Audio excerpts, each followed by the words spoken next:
গোপালগঞ্জের কাশিয়ানীতে বাস ও ইজিবাইকের মুখোমুখি সংঘর্ষে একই পরিবারে ৩ জন সহ মোট ৪ জন নিহত হয়েছে। এছাড়াও এ ঘটনায় আহত হয়েছে আরও ৩ জন। নিহতরা হলেন মাদারীপুরের কালকিনি থানার উত্তর রঞ্জনপুর গ্রামের মোতালেব পাইক ও তার স্ত্রী দেলোয়ার বেগম, মেয়ে রুমা বেগম এবং ফরিদপুরের আলফাডাঙ্গা উপজেলার হেলেঞ্চা গ্রামের ওবায়দুল শেখ। তারা কাশিয়ানীর মাঝিগাতিতে একটি বিয়ের অনুষ্ঠানে যোগ দিতে যাচ্ছিল বলে জানিয়েছে পুলিশ।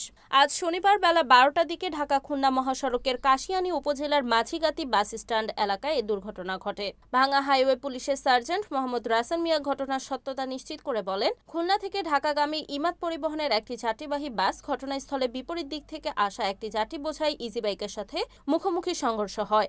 এতে ঘটনাস্থলে একজন নিহত হয় এবং অপর একজন কাশিয়ানী হাসপাতালে চিকিৎসাধীন অবস্থায় মারা যায়। মারাত্মক আহত ৩ জনকে গোপালগঞ্জ ২৫০ শয্যা বিশিষ্ট জেনারেল হাসপাতালে চিকিৎসার জন্য পাঠানো হলে সেখানে চিকিৎসাধীন আরও ২ জন মারা যায়। এছাড়া আশঙ্কাজনক অবস্থায় নুসরাত খাতুনকে চিকিৎসা দেওয়া হচ্ছে।